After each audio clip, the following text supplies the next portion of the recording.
예, 오늘 수요 성경 공부에 오신 우리 성도님들을 진심으로 환영합니다. 오늘도 하나님께서 하나님의 말씀을 통해서 우리에게 귀한 은혜를 우리 각자에게, 우리 모두에게 충만히 베풀어 주시기를 간절히 바랍니다. 오늘은 히브리서 9장 23절에서 28절까지 말씀을 이제 좀 살펴보려고 하는데요. 이 주제를 말한다고 한다면 완전한 속죄를 이루신 예수님께서 다시 오실 것이다, 이렇게 말할 수가 있을 것입니다. 자, 우리 이제 지지난 시간이었죠. 이제 피 흘림이 없으면 사함이 없다. 22절에서 오늘 우리가 읽은 23절 바로 앞에 있는 22절에서 피 흘림이 없이는 사함이 없다, 이렇게 이제 말합니다. 그렇게 당연히 첫 언약은, 히브리서에서 말하는 첫 언약은 시내산 언약. 출애굽한 이스라엘 백성들이 시내산에 가서 모세를 통해 이제 율법을 받고 또 하나님과 언약을 맺은 그 언약, 첫 언약, 시내산 언약에서도 당연히 피 흘림이 있었습니다. 언약을 체결할 때 제단과 회중에게 피를 뿌렸고, 대제사장은 매년 짐승의 피를 가지고 지성소로 들어가야 했습니다. 하지만 첫 언약의 짐승피로 하는 제사는 죄는 깨끗하게 했지만, 분명 이 제사는 죄를 속죄하는 거, 죄를 씻기 위해서 제사를 드리거든요. 그래서 구약의 제사도 분명 죄를 씻게 됩니다. 깨끗하게 하게 되는데, 그러나 문제는 더 근본적인 이 죄를 짓게 하는 사람의 마음, 이 양심은 깨끗하게 하지 못한다는 거예요. 그래서 예수님께서 장래 좋은 일의 대제사장이며 새 언약의 중보자로 오시게 됩니다. 예수님은 짐승의 피가 아닌 자신의 피를 가지고 하늘 송소에 들어가서 단번에 완전한 속죄를 이루셨습니다.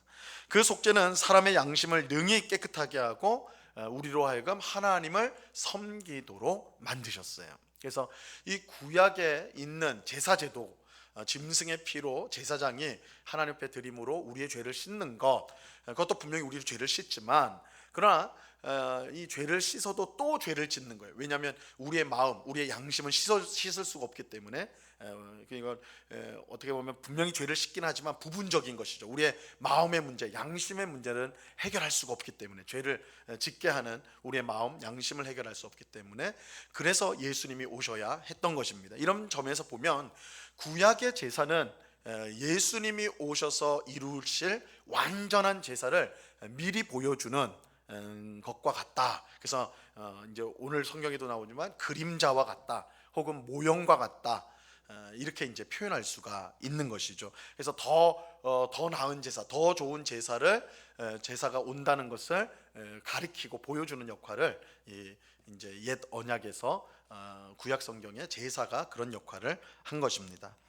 자, 오늘 부분은 새 언약의 중보자이며 장래 좋은 일의 대제사장이신 예수님께서 하늘 성소로 올라가서 이루신 완전한 속죄에 대해서 말씀해 주시고요, 구원을 완성하기 위해서 다시 세상에 오실 것에 대해서, 이 재림이죠, 예수님의 재림에 대해서 이야기를 해주고 있습니다. 자, 그러면 우리 한 절씩 살펴보겠습니다. 우리 9장 23절 말씀입니다. 같이 읽어봅니다. 시작. 그러므로 하늘에 있는 것들의 모형은 이런 것들로서 정결하게 할 필요가 있었으나 하늘에 있는 그것들은 이런 것들보다 더 좋은 제물로 할지니라. 자, 우리 성경에서 그러므로라고 말이 나오면 그 앞에 있는 내용과 연결이 된다라는 뜻이에요. 특별히 우리 지난 시간에 보았던 15절부터 22절까지의 말씀이 오늘 본문하고 연결된다는 겁니다. 첫 언약은 피로 세워졌고 짐승의 피로 속죄가 이루어졌어요. 그리고 성소와 그 안에 사용하는 모든 기구가 그 피로써 정결하게 되었습니다. 피 흘림이 없이는 사함이 없기 때문입니다. 그래서 죄, 부정한 것, 더러운 것이 씻어지기 위해서는 반드시 피가 필요하다, 피 흘림이 있어야 된다는 거예요. 자, 하늘에 있는 것들의 모형이라는 것은 하늘에 참된 것이 있고, 이 땅에서는 그 하늘의 것을 가리키는 이를테면 복제품이에요. 복제품.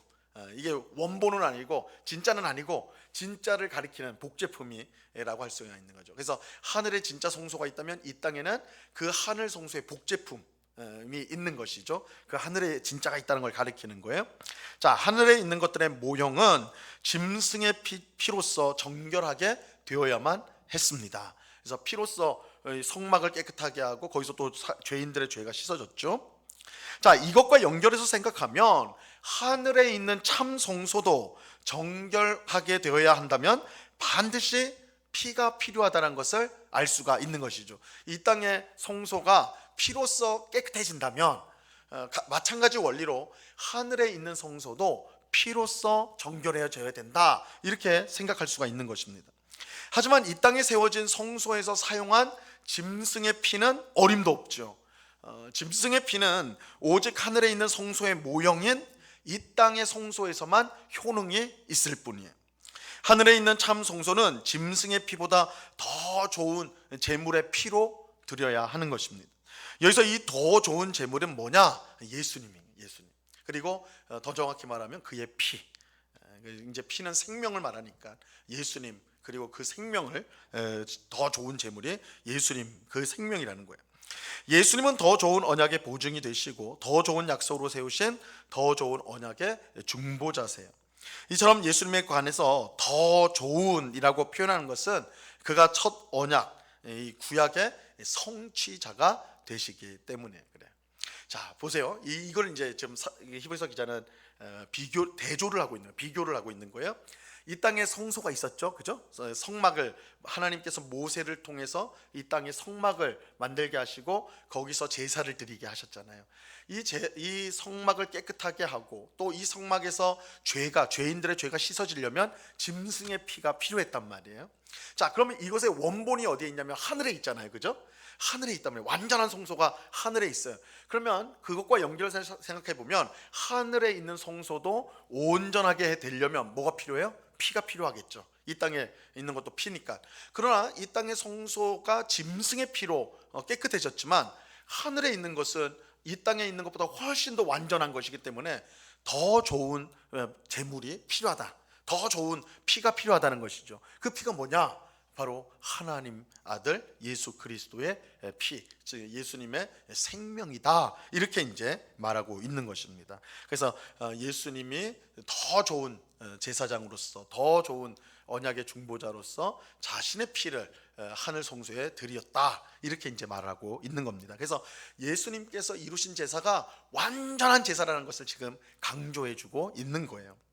자, 근데 그 다음 단을 보세요. 우리는 여기서 하늘에 있는 성소도 더러움이 있어서 피로 정결하게 할 필요가 있느냐는 질문을 하게 되죠. 그죠? 제 지금 설명을 들으면서 하늘에 있는 성소도 부정한가? 거기도 죄가 있는가? 그래서 예수님의 피로써 씻어줘야 되는가? 하늘에 있는 것인데 어떨까요? 하늘에 있는 성소도 더러움이 있을 수 있을까요? 죄가 침투할 수가 있을까요? 그러면 진짜 우리에겐 소망이 없죠. 천국에 갔는데도 여전히 죄가 있고 유혹이 있고 이런다면 얼마나 고통스러운 겁니까? 이 땅에서야 우리가 이제 죄랑 싸우고 아주 지긋지긋하게 우리 발목을 잡는 게 죄인데, 하나님 나라에도 그렇다고 한다면 큰일인 거죠. 당연히 하나님 나라에는 죄가 없습니다. 절대 그렇지 않아요. 자, 하늘에 있는 성소는 정결하게 할 필요가 전혀 없어요. 사실은 전혀 없습니다. 그곳에는 죄의 위협이 전혀 없어요. 그러니까 하나님 나라에는 더러운 것은 있을 수가 없습니다. 더러운 사람도 있을 수 없고 불결한 것은 전혀 있을 수가 없어요. 죄라는 것은 침투할 수가 없는 것이 하나님의 나라예요. 자, 사실 하늘에는 이 성소 자체가 존재하지 않죠. 이거 우리 히브리서 공부하면서 몇 번 우리가 본 내용입니다. 하나님 나라에는 성소가 없습니다. 성전이 없어요. 왜 그렇습니까? 하나님과 그의 아들 예수님이 그 자체가 성전이 되시기 때문입니다. 그래서 하나님과 예수님이 성전이기 때문에 건물로서의 성전은 의미가 없어요. 그래서 성전이 아예 없습니다. 그러니까 더럽혀질 성전이 없어요, 아예. 그죠? 없는 것입니다. 자, 그러면 여기서 하늘의 성소는 그럼 과연 뭘 말하는 거냐? 하나님 앞을 말하는 거예요. 하나님 앞에, 하나님 앞이라고 할 수가 있습니다. 그러므로 마치 하늘에 있는 성소도 피로 정결하게 되어야 할 것처럼 말씀하는 것은 정확한 사실이 아닌 비유로서 우리가 이해를 해야 되는 것입니다. 비유로서 우리가 이제 이해를 해야 되는 거예요. 그래서 말씀드린 대로 예수님께서 드리신 제사가 완전하다라는 것을 설명하기 위해서 지금 이 히브리서 기자가 이 땅의 성소와 하늘 성소를 연결해서 지금 설명을 하고 있다는 사실을 우리가 이제 생각을 해야 됩니다. 자, 히브리서 기자는 지금 성소와 관련한 정확한 내용을 설명하라는 목적으로 말하고 있는 건 아니에요.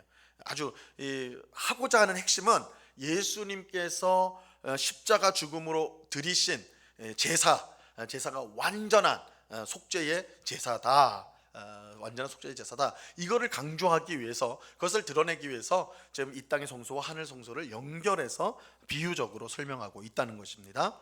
자, 우리 그 다음 절 보겠습니다. 9장 24절 같이 읽어보죠. 시작. 그리스도께서는 참것의 그림자인 손으로 만든 성소에 들어가지 아니하시고 바로 그 하늘에 들어가사 이제 우리를 위하여 하나님 앞에 나타나시고, 예수님은 참 것의 그림자. 이 그림자라는 게 뭐예요? 진짜가 있으면 이 햇빛이 비쳐가지고 진짜의 햇빛을 비추면 그림자가 생기잖아요, 그죠? 그림자. 그러니까 이 그림자는 실제는 아니죠, 진짜는 아니죠. 그러나 그 정확한 모양을 갖고 있는 거예요. 그래서 이 땅에 있는 것을 그림자다 이렇게 표현하고, 다른 데서는 모형이다 이렇게도 말하기도 합니다. 모형, 그림자. 이 사실은 두 단어가 다른 단어를 쓰는데, 헬라어로 다른 단어를 쓰는데 사실상 똑같은 뜻이에요. 복제품이란 뜻이에요. 그러니까 진짜를 똑같이 만들어낸 것이다. 그러니까 진짜는 아니에요, 복제니까, 그죠? 그거를 말하는 겁니다. 자, 예수님은 참것의 그림자인 손으로 만든 성소에 들어가지 않으셨어요. 예수님은 제사장처럼 피를 가지고 지성소로, 성소 안으로 들어가지 않았다라는 것입니다. 자, 그런데 여기서 이제 좀 우리가 주목해야 될 단어가 손으로 만든 성소다 이렇게 표현을 하고 있어요. 손으로 만든, 당연히 하나님께서 이제 모세에게 이 성막에 대해서 쫙 보여주시잖아요. 그래서 그것을 가지고 이제 재주가 좋은 사람들을 모아서 이제 부살렐과 오홀리압을 통해 가지고 이 성막을 만들게 되는데, 당연히 그들의 손으로 만들었겠죠, 그죠? 사람 손으로 만들지, 그때 로봇가 있어서 로봇으로 만들진 않았을 거라고요. 사람의 손으로 만들었는데 왜 이렇게 뻔한 소리를 하느냐? 그런데 사실 성경에는요, 손으로 만든이란 단어가 굉장히 부정적으로 사용돼요. 부정적으로. 보통은 이 손으로 만든이라는 단어가 말이 나오면 뭐와 연결이 되냐면 우상과 연결돼요. 우상. 자, 그래서 시편 115편 4절에 한번 보면요, 자, 굵은 글씨로 돼 있죠. 그들의 우상. 같이 한번 읽어보겠습니다. 시작. 그들의 우상들은 은과 금이요 사람이 손으로 만든 것이라. 성경에서 보통 우상은 손으로 만든 거예요. 손으로 만든 것이다. 인간의 손으로 만들어진 거예요. 하나님은요, 스스로 계신 분이에요. 하나님은 누군가 만들어진 존재가 아니라 하나님은 스스로 존재하시는 하나님. 하나님이라면 우상은요, 사람의 손으로 만든 거예요. 그러니까 그 우상을 따르는 게 얼마나 어리석냐, 이렇게 이제 성경은 말을 하고 있죠. 자, 물론 히브리서 기자가 이 땅에 있었던 성소를 사람이 만든 거, 우상과 같은 것이다 이렇게 비난하는 건 절대 아니에요.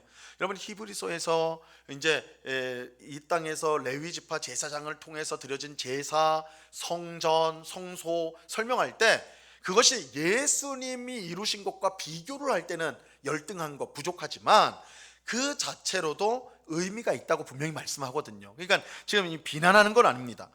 다만 하늘에 있는 참 성소와 비교할 때 부족하다는 것이죠.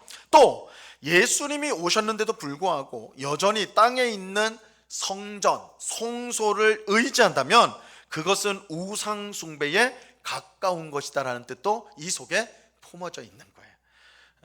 사실 이제 히브리서가 아마도 이제 많은 학자들은 이 히브리서가 쓰여질 때 여전히 성전, 예루살렘 성전이 있을 때였을 것이다 이렇게 봐요.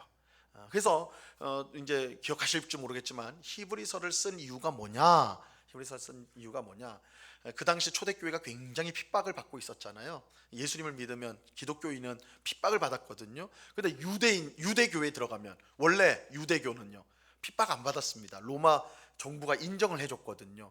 그래서 지금 이제 히브리서 받는 이 성도들 중에 어떤 사람들이 유혹을 받고 있었어요. 야, 내가 이거 예수 믿었더니 너무 핍박이 심하다. 내가 너무 괴롭다. 내가 이전처럼 다시 유대교로 돌아가야 되겠다.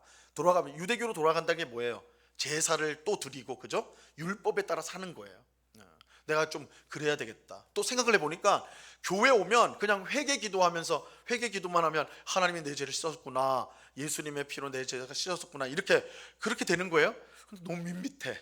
유대교는 어떻게 해요?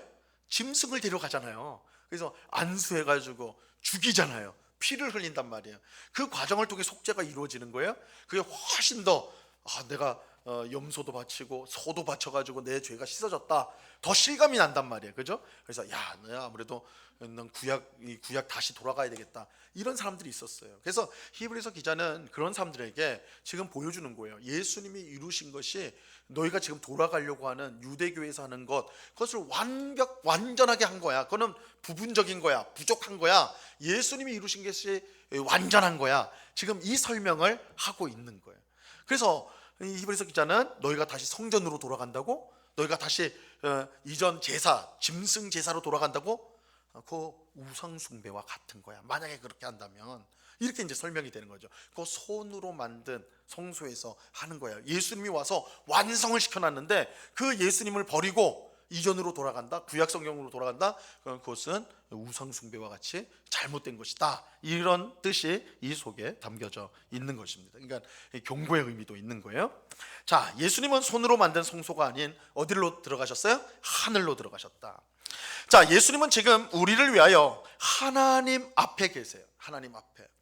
사실 이제 성경대로 하면 하나님 얼굴 앞에 있다, 이렇게 되거든요. 이제 구약 성경도 그렇고 유대인들의 이제 수고예요. 앞에 있다고 할 때는 얼굴에 대면하고 있다는 것을 앞이라고 그래요. 앞. 그래서 우리가 하나님 얼굴 앞에 있다. 예수님께서 하나님 얼굴 앞에 있다는 거예요. 예수님이 하나님 앞에 계신 이유는 누구를 위해서요? 우리를 위해서요. 우리를 위해서 그렇게 있는 거예요. 그는 하나님 앞에서 우리를 위해 뭘 하세요? 간구하세요. 예수님께서 우리를 위해 기도하고 계십니다. 그래서 로마서 8장 34절에 보면 예수님께서 하나님 우편에 앉으셔서 우리를 위해 간구하시느니라, 기도하신다는, 기도하신다. 그럼 예수님이 우리를 위해 기도하고 계세요. 우리가 믿음이 연약하고 이 땅을 살면서 부족한 것들이 너무 많죠. 우리의 믿음이라는 것이 어떨 때는 되게 강한 것 같아도 어떤 시험이 오거나 또 어떤 힘든 일이 생길 때 그냥 와장창 깨지는 유리처럼 될 때가 얼마나 많습니까? 근데 그럼에도 불구하고 하나님이 결코 우리를 놓지 않으시고, 또한 우리가 절대적으로 안전한 이유가 있는 거예요. 왜 그러냐? 예수님이 우리를 위해 항상 기도하고 계세요. 하나님 앞에서 우리를 위하여 기도하고 계시는 것입니다. 또 우리는 예수님을 힘입어 하나님 앞으로 나아갈 수가 있게 되었습니다. 그래서 예수님이 하나님 앞에 있는 것은 우리를 어떻게 해요? 하나님 앞으로 똑같이 인도하기 위해서, 우리를 이끌기 위해서 그 앞에 서 계신 거예요. 그래서 우리가 예수님을 힘입어 하나님 앞에 나아갈 수가 있는 것입니다. 자, 우리가 예배하고 기도할 때 하나님 앞에 있을 수 있는 이유는 우리의 중보자이신 예수님께서 우리를 위해 하나님 앞에 계시기 때문입니다. 그래서 우리가 이렇게 이제 우리 성도들이 함께 하나님을 예배하기 위해 모이거나 기도하기 위해 모였을 때 우리는 우리가 하나님 앞에 있다라는 확신을 가져요. 담대한 마음을. 그것은 내가 경건하기 때문에, 내가 신앙심이 좋기 때문에 그런 게 아니에요. 예수님이 우리 앞에서 하나님 앞으로 우리를 이끌어 주시기 때문에 그래요. 예수님을 믿는 우리는 예수님 때문에 언제나 그 앞에 하나님을 우리가 모시고 있는 것입니다. 그래서 우리는 때를 따라 돕는 은혜, 그죠? 때에 딱 알맞는 알맞은 은혜를 얻기 위해서 하나님 앞으로 담대히 언제나 나아가야 하는 것입니다. 자, 9장 25절로 가겠습니다. 9장 25절을 같이 읽습니다. 시작. 대제사장이 해마다 다른 것의 피로써 성소에 들어가는 것 같이 자주 자기를 드리려고 아니하실지니. 자, 여기서 우리가 이제 전에도 보았던 부분인데 여기서도 마찬가지로 레위 지파, 그러니까 구약 성경의 레위 지파를 따르는 대제사장과 멜기세덱을 따르는 대제사장이신 예수님을 대조하고 있어요. 이 둘을 대조하는 차이점을 보여주고 있는데요. 자, 레위 지파를 따르는 대제사장과 멜기세덱을 따르는 대제사장이신 예수님은 완전히 달라요. 완전히 다르다. 레위 지파를 따르는 대제사장은 해마다 다른 짐승의 피를 가지고 성소에 들어가야 했습니다. 특별히 대제사장은 1년에 단 한 번 지성소에 들어간다고 그랬죠. 이 지성소, 하나님이 임재해 계신 그곳은 아무 때나 들어갈 수가 없습니다. 거기는 이제 지성소 앞에 커튼, 아주 두꺼운 커튼이 내려져 있어요. 그걸 젖히고 들어가면 안 돼요. 그거 들어가면 죽습니다. 그래서 1년에 단 하루만 허락이 돼요. 그러니까 대속죄일이에요. 대속죄일. 대속죄일에는 대제사장만, 그것도 오직 한 명, 대제사장만이 그 커튼을 젖히고 그 안으로 들어갈 수가 있어요. 그런데 그냥 들어가는 게 아니에요. 피를 가지고 들어가는 거예요. 자신의 죄를 먼저 속죄하고, 그렇죠? 백성의 죄를 속죄하면서 그곳에 들어가야 했던 것입니다. 이걸 매년 대속죄일마다 그렇게 하는 거예요. 자, 이렇게 매년 대제사장이 들어가야 된다. 이건 무슨 뜻이에요? 죄의 문제가 완전히 해결되면 계속 들어가야 되는 것일까요? 만약에 해결된다면 들어갈 필요가 없겠죠. 그죠? 해결이 됐는데 계속 들어간다는 건 뭔 뜻이에요? 해결이 안 된다는 거예요. 그죠? 그러니까 또 반복된다는 거죠. 계속. 그러니까 죄를 계속 지으니까 또 들어가서 사해줘야 되고 씻어야 되고, 또 죄를 지으니까 또 들어가서 씻어야 되고, 이렇게 되어지는 거예요. 그래서 매년 계속해서 들어가는 거예요. 이거는 대제사장이 드리는 그 제사가 우리의 죄를 온전히 씻지 못한다는 것을 보여주는 것이죠. 대제사장 자신을 위해서, 백성을 위해서 매년 대속죄일에 그는 대제사장은 지성소로 들어가야 했습니다. 자, 하지만 멜기세덱을 따르는 대제사장이신 예수님은 그럴 필요가 없어요. 짐승의 제물이 아닌 자기 몸을 제물로 드림으로 완전한 속죄를 단번에, 그러니까 단번에라는 건 한 번에 이루셨기 때문입니다. 자, 그 다음 이제 연결됩니다. 9장 26절을 보세요. 같이 읽습니다. 시작. 그리하면 그가 세상을 창조한 때부터 자주 고난을 받았어야 할 것이로되 이제 자기를 단번에 제물로 드려 죄를 없이 하시려고 세상 끝에 나타나셨느니라. 만약 예수님께서 레위 지파를 따르는 대제사장처럼 해마다 다른 짐승의 피를 가지고 성소에 들어가야 하는 것처럼 해야 한다면 그럼 예수님은 어떻게 돼요? 창조 때부터 계속, 그죠? 계속 고난을 받아야 되는 거예요. 계속 이 대제사장이 하는 것처럼 똑같이 대제사장이 하는 것처럼 매년, 그죠? 계속 고난을 받으셔야 되는 거예요. 고난을 통해서 우리의 죄를 씻으셨으니까 계속 그렇게 해야 되는 거예요. 자, 예수님의 고난이 곧 우리의 죄를 속하는 제사이기 때문입니다. 자, 히브리서 13장 12절 말씀 굵은 글씨로 되어 있는데요. 같이 한번 읽어보겠습니다. 시작. 그러므로 예수도 자기 피로써 백성을 거룩하게 하려고 성문 밖에서 고난을 받으셨느니라. 자, 죄를 자기 피로써 백성을 거룩하게 한다. 그런데 그것을 위해서 예수님이 어떻게 했다고요? 성문 밖에서, 예루살렘 성문 바깥에서 고난을 받으셨다. 그러니까 예수님의 이 고난 자체가 제사행위라는 거예요. 예수님의 고난이. 그러니까 이렇게 보면 예수님께서 만약 예수님의 그 속죄 제사가 또 이전에 레위 지파의 대제사장이 매년 했던 것처럼 완전하지 못한다면 예수님도 계속해서 고난 받아야 되는 거예요. 시대마다, 그죠? 시대마다 십자가에 못 박히셔야 되는 거예요. 계속해서 그래야 된다는 거겠죠. 자, 그러나 하지만 예수님이 드리는 제물은 너무나 탁월하여서 단번의 제사, 한 번의 제사로 완전한 속죄를 이루는 것이 사실이란 거예요. 그래서 예수님은 언제 나타나셨어요? 세상 끝에 나타나셨다, 이렇게 말하고 있어요. 자, 히브리서 기자는 예수님이 세상 끝에 나타나셨다는 사실을 이미 히브리서 첫 부분에서 밝혔죠. 자, 1장 1절과 2절 상반절에 보면요, 옛적의 선지자들을 통하여 여러 부분과 여러 모양으로 우리 조상들에게 말씀하신 하나님이 이 모든 날 마지막에는 아들을 통하여 우리에게 말씀하셨으니. 이 말이 뭐예요? 이전까지는 계속 선지자들을 통해서 하나님의 뜻을 알리셨는데 마지막 때는 누구를 통해서요? 예수님을 통해서. 그죠? 그래서 예수님이 마지막 때 나타나셨다는 거예요. 마지막 때 나타나셨다. 자, 근데 이거는 히브리서 기자만 그렇게 말하는 게 아닙니다. 베드로도, 사도 베드로도 마찬가지예요. 예수님께서 마지막 때에 나타나셨다라고 말을 하고 있습니다. 자, 베드로전서 1장 20절은 같이 읽어볼게요. 그는 시작.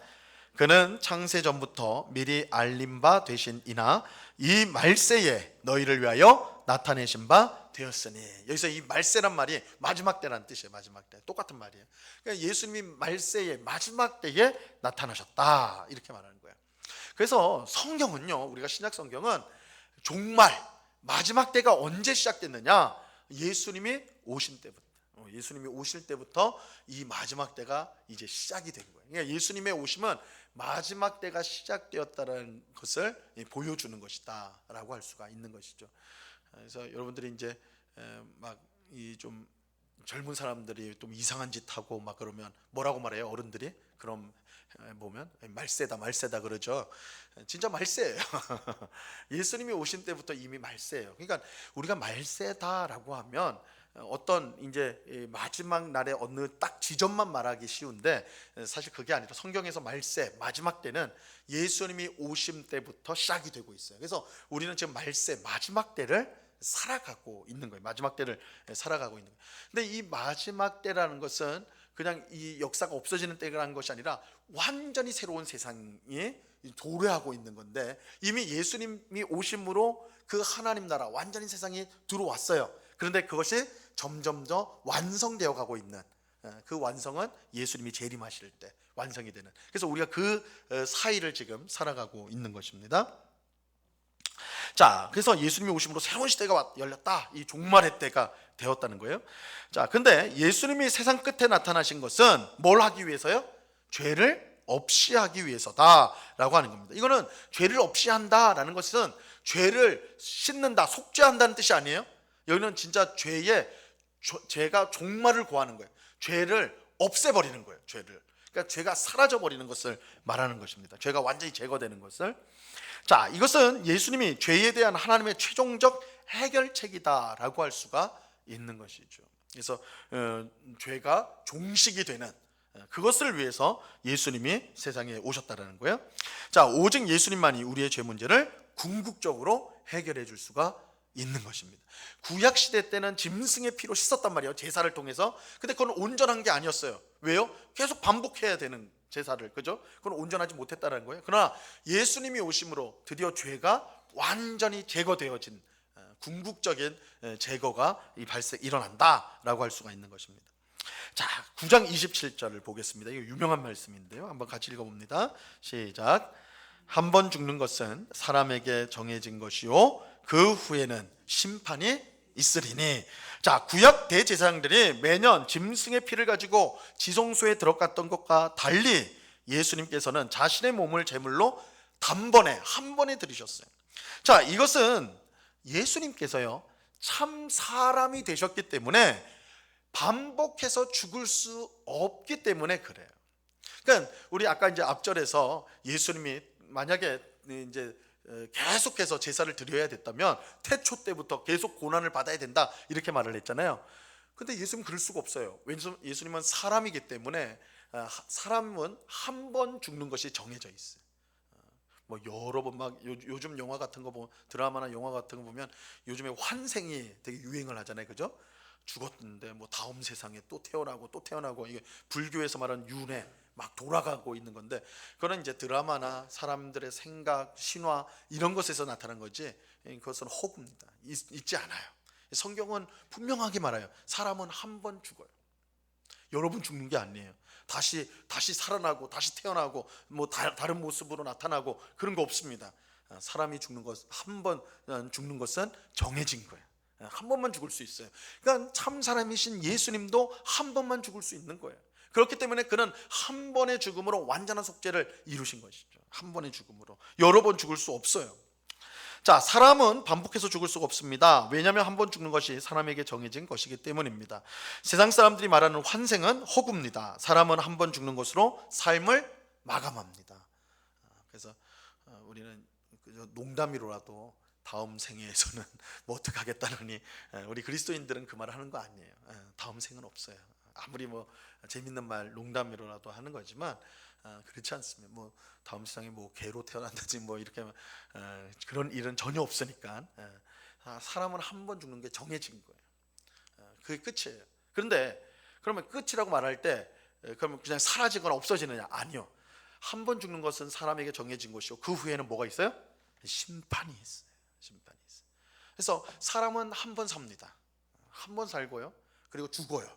그리고 하나님 앞에서 심판을 받게 됩니다.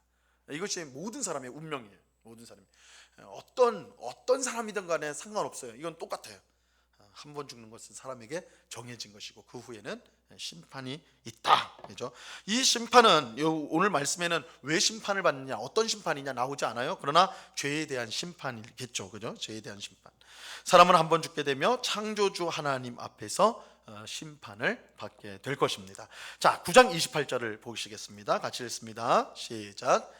이와 같이 그리스도도 많은 사람의 죄를 담당하시려고 단번에 들이신 바 되셨고 구원에 이르게 하기 위하여 죄와 상관없이 자기를 바라는 자들에게 두 번째 나타나시리라. 자, 참 사람이신 예수님도 우리처럼 한 번 죽으셨습니다. 다만 우리는 자신의 죄로 인해 죽는 것이지만 예수님은 죄가 없음에도 많은 사람의 죄를 담당하기 위해 죽으셨습니다. 그래서 사람이 한 번 죽는다고 할 때 우리의 죽음은 그저 생물학적으로 우리의 세포가 노화가 돼가지고 아니면 병들어가지고 죽는 게 아니라 본질 근본적인 이유는 죄 때문이에요. 그죠? 죄가 사망을 끌고 들어온 겁니다. 죄의 삭은 사망이요 이렇게 말하잖아요. 그래서 모든 사람이 한 번 죽는데 죄로 인해서 그렇게 죽게 되는 거예요. 그런데 예수님도 죽었단 말이에요. 그러나 예수님은 죄가 없으세요. 죄가 없으세요. 그러니까 예수님은 자신의 죄 때문에 죽은 것이 아닙니다. 그러면 죄로 인해서 죽는 건데 그럼 예수님은 누구의 죄 때문에 죽은 거냐? 많은 사람의 죄를 담당하기 위해서 죽으신 것입니다. 그래서 이처럼 여기서 이제 예수님이 이제 많은 사람의 죄를 담당하기 위해서 죽으셨는데 여기에 표현해 보면 많은 사람의 죄를 담당하려고 단번에 들이신 바 되었다 이렇게 되어 있어요. 단번에 죽었다가 아니라 드렸다라고 되어 있는데 이것은 예수님의 죽음이 속죄 제사이기 때문에 하나님 앞에 속죄 제사로 드려졌다. 그래서 이제 드려졌다라는 표현을 하게 된 것입니다. 자, 이처럼 예수님께서 많은 사람의 죄를 담당하기 위해 죽었다는 사실은 이사야서 53장 12절과 연결이 돼요. 그래서 이렇게 이제 53장 12절 하반절에 보면 굵은 글씨에 그러나 우리 같이 한번 읽어보죠. 시작. 그러나 그가 많은 사람의 죄를 담당하며 범죄자를 위하여 기도하였느니라. 자, 많은 사람의 죄를 담당하였다 이렇게 말하고 있죠. 똑같은 말을 지금 사용하고 있는 거죠. 그러니까 히브리서 기자가 지금 이사야서 53장 12절을 머리에 두고 이 말씀을 지금 예수님에게 적용하고 있어요. 여러분, 이게 이사야서 53장은 굉장히 유명한 말씀이죠. 그는 실로 우리의 질고를 지고 죄가 없지만 우리를 대신하여 그가 맞으셨고 그가 상함으로 우리가 회복되었다 이렇게 이제 말씀이 나오잖아요. 그 이제 고난 받는 여호와의 종에 대한 노래인데 이사야서 53장이 굉장히 이제 유명한 이제 그 성경의 내용인데 여기서 이제 주목할 게 이거예요. 이사야 53장에서 이제 거기에 나오는 고난 받는 종은 자기가 죄가 없음에도 불구하고 백성들의 죄 때문에 고난을 당하고 우리 죄인들의 이제 고통을 다 짊어지고 대신 고난을 당하는 거예요.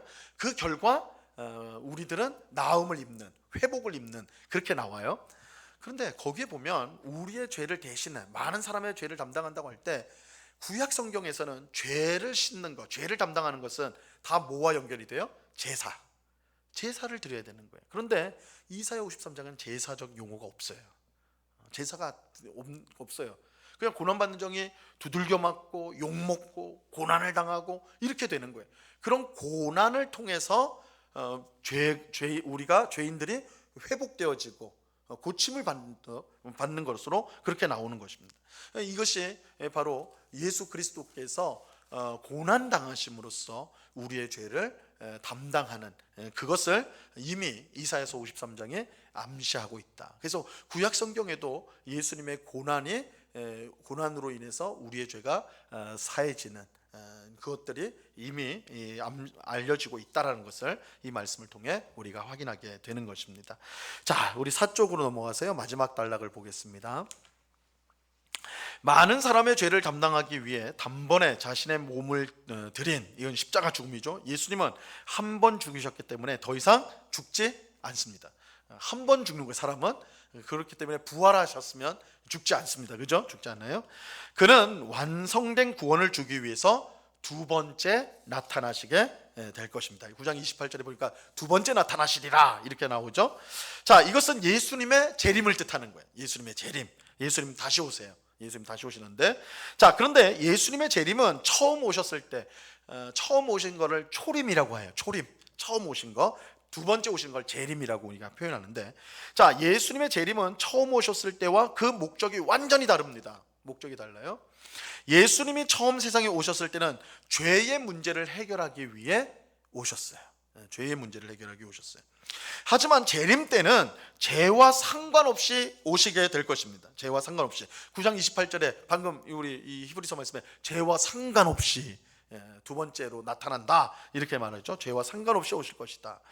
이 말은 예수님께서 두 번째 오실 때는 우리의 죄를 씻는 그 일을 한 게 아니라는 거예요. 그 목적을 위해서 오시는 것이 아니라는 것입니다. 그러면 무엇을 위해서 오시는가? 예수님은 자기를 바라는 자들에게 완전한 구원을 주시기 위해 오시는 거예요. 완전한 구원을 주시기 위해 오시는 것이고, 그 이제 여기에서는 명확히 안 나오지만 그 동전의 양면과 같은 거예요. 예수님을 바라보는 자들에게는 완전한 구원을. 그럼 믿지 않는 자들은 어떻게 되는 거예요? 심판을 하기 위해서 오시는 것입니다. 자, 그렇게 초림 때는요, 예수님께서 자신을 지극히 낮추셔서 어떤 모습으로 오세요? 아기로 오시잖아요. 그죠? 마리아의 몸에서 태어난 아기로 온다고요. 여러분, 갓난 아기를 보면서 두려워하거나 막 공포에 질리거나 이런 적이 있어요? 어린아이를, 갓난아이를 보면서 다 천사와 같다고 그러지, 갓난아기 앞에서 무서워라, 끔찍해라 이런 사람은 없을 겁니다. 그죠? 갓난아기는, 그리고 갓난아이가 막 위협이 되고 이런 건 없어요.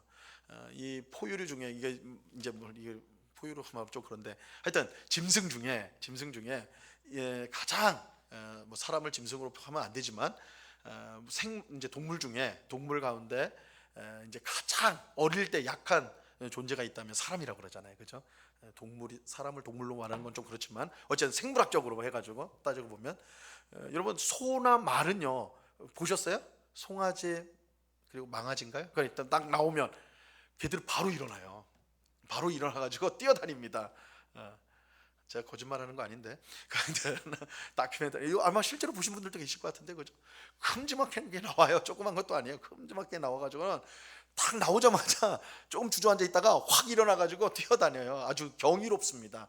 그러니까 이 동물의 새끼들은 어느 면에서는, 물론 당연히 부모의 돌봄이 필요하죠. 그러나 어느 면에서는 굉장히 강해요. 조금만 지나면 살 수 있는 그렇게 됩니다. 그런데 인간은 안 그래요. 갓난아이는 가장 취약한 존재입니다. 부모가 돌보지 않으면 살 수 없는 존재가 사람이에요. 젖을 먹여주지 않거나, 그죠? 어떤 살 수 있는 그런 환경이 없으면 그런 존재가 사람이거든요. 그러니까 예수님이요 그런 인간으로 오셨다는 것은 뭘 의미합니까? 누구에게도 위협이 되지 않는 존재로 오셨다. 이거는 누구에게나 다가갈 수 있는 존재로 오셨다는 거예요. 실제로 예수님은 이 세상에서 가장 약한 자들, 가장 밑바닥에 있는 사람들을 만나셨죠. 그죠? 그래서 높은 권력자들이나 종교 지도자들은 그런 예수님을 경멸하지 않았습니까? 그죠? 그러니까 예수님은 구원을 위해서 이 땅에 오셨기 때문에 아기로 오셨어요. 그런데 두 번째 나타나실 때는요, 어떻게 오실까요? 어떤 모습으로 오실까요? 두 번째도 아기로 오실까요? 두 번째 올 때는 완전히 다른 모습으로 오세요. 우리 보시면 굵은 글씨로 되어 있죠. 마태복음 25장 31절입니다. 인자가 같이 읽습니다. 시작. 인자가 자기 영광으로 모든 천사와 함께 올 때에 자기 영광의 보좌에 앉으리니. 예수님이 오실 때는요 왕좌에 앉아가지고 그죠? 성경에 이제 구름 타고, 이거 손오공 생각하시면 안 돼요. 성경에서 이 구름이라는 건 하나님의 임재의 영광스러움을 이제 상징하는 것입니다. 굉장히 큰 권능. 그래서 그 예수님이 오시는 것을 죄인들이 보면요, 공포에 떠는, 전율하게 되는. 그래서 우리 이제 요한계시록에 보시면 그런 이제 나오죠. 어린 양을 보면서, 어린 양이 보좌에 앉아 있는 걸 보면서 산들아 우리를 덮어라, 그러죠. 산들아 우리를 덮으라 그래요. 너무나 두렵고 또 자신의 모습이 드러나는 게 수치스럽고 이러니까 산들아 우리를 덮어라 그래요. 산들아 우리를 덮어. 그만큼 공포스러운 거예요. 그러니까 예수님이 재림하실 때는 이 세상을 심판하기 위해 임하시기 때문에 이런 권능의 모습으로 수천 수만의 천사들과 함께 강림하신다. 그러면 온 세상의 진정한 왕으로서 재림하실 때는 오신다라는 것입니다. 자, 그래서 예수님이 재림하실 때 성도들은 완성된 영광스러운 구원을 받게 될 것입니다. 그래서 예수님의 재림의 날은요, 우리 성도들에게는 영광스러운 날이에요.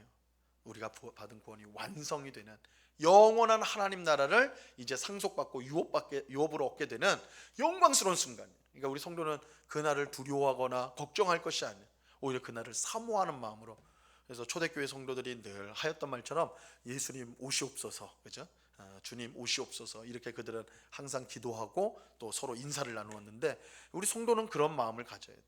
그러나 불신자들에게 그날은 너무너무 두려운 날이 될 거예요. 그날은 그들에게 그들의 심판이 확정되는 날이고 그들은 영벌에 처하게 되는 날이 될 것입니다. 그래서 예수님께서 이제 다시 나타나신다. 이때는 완전한 구원을 우리에게 주시고 또한 믿지 않는 자들에게는 완전한 심판을 주시기 위해서 나타나게 될 것이다, 이렇게 말씀하고 있습니다. 그래서 오늘 우리가 함께 살펴본 내용들은 예수님께서 완전한 속죄를 이루셨는데 그 예수님이 다시 이 땅 가운데 오신다. 그럼으로써 구원을 완성한다는 것을 오늘 우리에게 알려주고 있습니다. 오늘 기도함으로 마치겠습니다. 하나님 아버지, 감사합니다. 예수님께서 자신의 몸을 제물로 드림으로 우리의 모든 죄가 온전히 씻어졌습니다. 우리의 완악하고 더러운 양심, 마음도 깨끗하게 되어 이제는 살아계신 하나님을 섬길 수 있는 은혜를 받게 되었습니다. 이것이 예수님께서 우리를 위해 이루신 놀라운 구원 역사입니다. 그 구원 역사를 이루신 예수님께서 다시 한번 이 세상에 오실 것인데, 우리에게는 완전한 구원을, 믿지 않는 자들에게는 영원한 심판을 하기 위해 다시 오실 것입니다. 우리는 그 날이 반드시 있을 것을 알고 사모함으로, 또한 그 날을 바라보며 더욱더 지금 이 시간 하나님이 주신, 예수님을 통해 주신 그 은혜를 따라서 하나님을 섬기는 삶을 살아가는, 더욱더 힘써 살아가는 우리 모두가 되게 하여 주시옵소서. 오늘 주신 말씀을 우리의 마음에 잘 새겨서 그저 머릿속에 지식이 아니라 우리의 삶이 변화되어지고 새로워지는 그런 귀한 하나님의 말씀으로 우리 가운데 역사해 주시옵소서. 감사하며 예수 그리스도의 이름으로 기도드리옵나이다. 아멘.